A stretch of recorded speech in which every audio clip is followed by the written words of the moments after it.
Welcome, friends, followers, and fellow book lovers. I'm excited to bring to you this new episode where I share with you a book I've recently finished.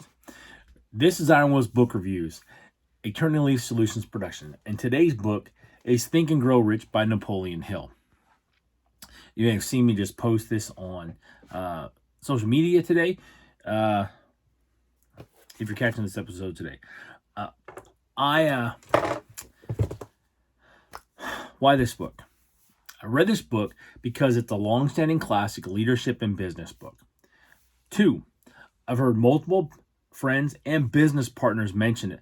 Over the last several months, I've heard this book mentioned a couple times. And I don't mean like 2, I mean like probably a dozen or so different times. Number 3, it was a clear indication that I needed to read it right away. So when a book stands out to me, the way this one did, or the way Speed of Trust has, which is on my shelf to be read soon, it's a clear indication that I need to read this book, and really soon. Excuse me. Because one of the things I've noticed for myself is that when a book stands out, that there's something in it I need. I don't know if you want to call it inspiration, intuition, and gut feeling. I don't even know when I started to recognize that this was something that I needed to do. And now that I'm saying that, it might have been really when I started collecting quotes, and I would read them randomly. I used to have, back in my single days, about, a while ago, on my bedroom wall, I had 3x5 cards. And, just your 3x5 card. And on it, I would write the quote, and I'd post it on my wall. And I used that little sticky tack stuff, and I'd do the corners, and I'd put it on the wall. And what happened over time is in the mornings when I would review those quotes, when I'd look at them, certain ones would just pop, and I'd read those ones. 3, 4, maybe 5 sometimes. And those were things I needed to read that morning. And it affected the way that I went through my day, because those things were now on my mind. Now, you might be thinking like, Think and Grow Rich. What's it about? Well, I've got 6 quotes for you to share out of it. But first, the 3 leadership principles that to me kind of stood out from this book is, 1, we have to control our thinking. And when we control our thinking, then we control a bunch of other factors. Like number 2, our attitudes, and number 3, our beliefs. And really, one of the best things I heard, it came out of a TED Talk, and it was, are my thoughts useful? How do they behave? And I have that up there, have had that up there now for a couple months as a visual reminder to me that I need to remember, hey, don't let the stray thoughts wander around, nip them in the bud, and go after positive thinking. Have little things to remind you. I may put little post-it notes like I use in the books. I may put those up on my monitors or on my desk someplace where I'll see them. Sometimes I'll tape them down if they stop sticking to the surface. So this book is not just about becoming rich monetarily, but also in friendships, in relationships. And that's one of the wealthiest ways or richest ways we can be. I consider myself very blessed and wealthy because of the positive influence that my wife and my friends and my children have had on me. Because of some of those relationships, I have strived to be a better person. And I have worked to make the difference in myself strong enough that I changed, that I set a better example, that I leveled up myself so that I can make a difference in other people's lives. Not to be, hey, look at me, but so that I can hopefully inspire someone else. As Stephen Covey talks in 7 Habits, we first work on our circle of concern, and that then our circle of influence grows. And we just stop influencing just ourselves, but then we influence other people. And sometimes it's an amazing experience. I served a mission for my church many years ago. And while I don't have the best singing voice, so I've been informed, one of the things I like to do is share one of my favorite hymns with the family that I was having dinner with. It is a fairly common custom and practice amongst the Church of Jesus Christ of Latter-day Saints missionaries to share a spiritual thought. And this one family that lived in Roseville, California, man, I look forward to meeting this man again one day, because I firmly believe in the next life I will meet him. But so I sang my favorite hymn. It's a long-standing traditional Christian hymn, "I'll Go Where You Want Me to Go," and I sang that and I shared it. And I didn't think, it's not that I didn't think anything of it. I didn't understand how that could impact someone else. And so another custom with missionaries of my faith is that we would go and say goodbye to the friends that were, or the families that we become close with while we serve in the area for a few months. Well, and I am completely embarrassed that I do not remember this family, because at the time we were told we were not supposed to keep in communication with any of the families that we serve around. So I didn't. But we went back to say goodbye to this family, and the father just started crying. And I was shocked. But that sharing of that hymn and what it means to me had moved him. And as I've often thought about that,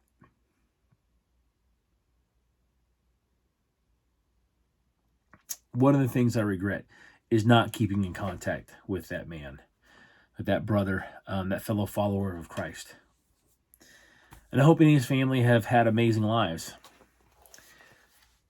But our circle of influence only grows as we become better.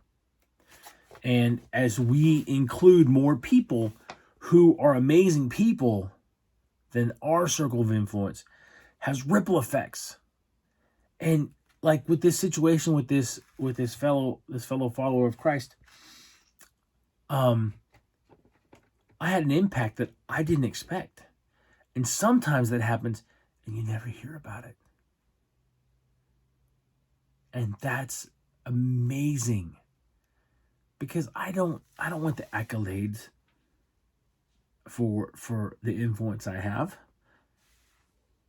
because in my world there's only one individual who deserves those, and he is my great example, even Christ. So let me get into this.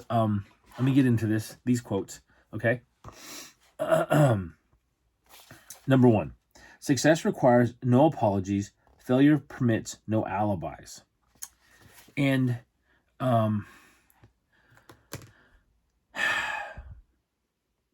you have to put in the work. Whatever it is, whatever skill it is you need to develop, whether it's a people skill or a leadership skill or a welding skill or a animal handling skill. Like there's all sorts of skills. You have to stick to it. You have to develop it. There's no other way around it. You have to develop, and you have to become proficient in whatever it is.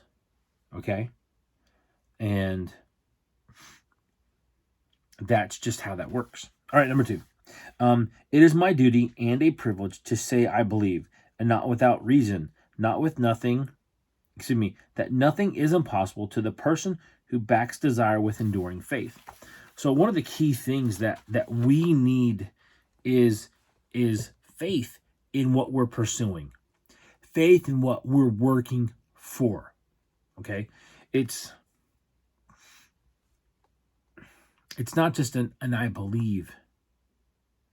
It's I believe, heart and mind.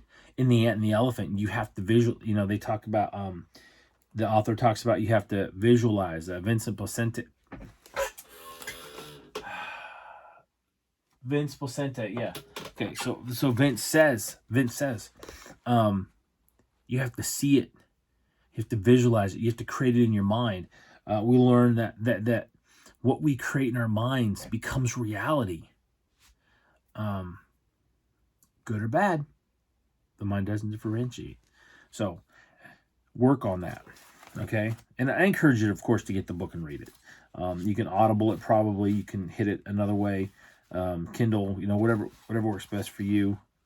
All right. Number 3, truly thoughts are things, and their scope of operation is the world itself.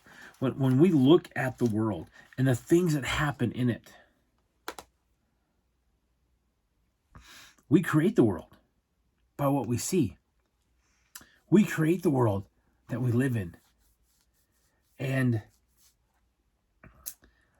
I hear people say how horrible this country is and how racist this country is. But, I sat at dinner with my wife a couple weeks ago, and there were 4 guys at a bar. And they weren't all the same. Not the same hair color, not the same skin color, probably not even the same eye color, which I couldn't really see because I was too far away. But it was a group of guys, and they were just having a good time. And I just sat there and I thought, man, that's friendship. And I looked around the restaurant, and there were more people that were not the same in the way they looked, that were getting along. And I just believe so much that America is a place of hope, and that we can be a great example to other people by creating a place of hope. All right, number 4. This one's a little bit longer. They became great leaders because they were intelligent followers. With few exceptions, the man who cannot follow a leader intelligently cannot become an efficient leader. The man who can follow a leader most efficiently is usually the man who develops into leadership most rapidly. An intelligent follower has many advantages. Among them, the opportunity to acquire knowledge from his leader. One of the great benefits of my life, not just in from reading, but in being associated with other amazing people. I can't tell you how uplifting it is to be a smart guy or gal in a room and listen to smarter people share and teach. One, it's humbling, because sometimes we're just a big fish in a little pond. And it helps us to get out and get around people who have a bigger vision, have a bigger goals, have way more belief in what they're doing, and it helps grow our beliefs. It's phenomenal. It's absolutely, I love it. It's amazing. All right, number 5. There is no substitute for persistence. It cannot be supplanted by any other quality. Now, I got to tell you guys, I absolutely love this. Because one of the things that I am good at is being persistent, is working on something over and over and over and over and over again until I get good at it. And I get a little better. And it's not that I'm special. It's just practice. It's just practice. I say to people all the time that I will work on something so much, I will practice it so much, I will be persistent at it so that one day it looks like perfection. And it's not. It's not, because I make mistakes all the time. I handle things wrong all the time in relationships. But I'm persistent. And you've got to be persistent with what you want, with what you dream of, what you want to pursue. Okay? You got to work at it. Constant work. Okay, number 6. The mixing of faith with a plan or purpose intended for submission to the subconscious mind may be done only through the imagination. In The Ant and the Elephant, we learn that the ant has to continually feed to the elephant the vision, the goal, belief. And we have to do the same thing to ourselves. I have a note card here, right here on my desk, a 3x5 card. And it is something I'm working on.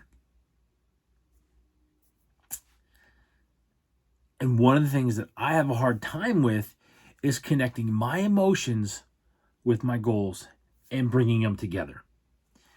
It's not because I don't have emotions, but because for a long time in my life, my emotions ran rampant all over my face, my relationships, my mouth. I'm telling you, it wasn't pretty.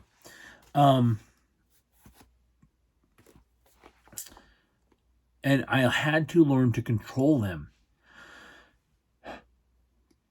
I had to learn to become the master of them. And a lot of times, I'm really good. And sometimes I'm terrible. Then my wife asked me to do something, and I didn't respond the right way. But immediately I came back and I apologized for mishandling it, and then I started working to make it right, okay? And I don't tell you that to like, oh, look at Will Becker, look at our Will. No. I make mistakes. You can ask my kids, you can ask my wife. I make mistakes, and I try to own them as quickly as possible. So, Napoleon Hill, Think and Grow Rich, phenomenal read. As you can see, I've got a couple of marks in there, things for me to go back and look at. Thanks for joining me today. If you enjoyed this episode, please like and share it. If you are looking for someone to help you level up your leadership and people skills, that's what I do at Turning Leaf Solutions. You can connect with me at turningleafs.com. That's LEAFS.com. And you can also pick a book from the book list or connect with the Calendly link and get a personal book recommendation if you like. I've got over 250 books on the book list, and my intent for doing these is to inspire you, wherever you are, wherever you may be doing, to pick up a book and read. All right, take care. Go out and make it a great day. Go out and make it a great week.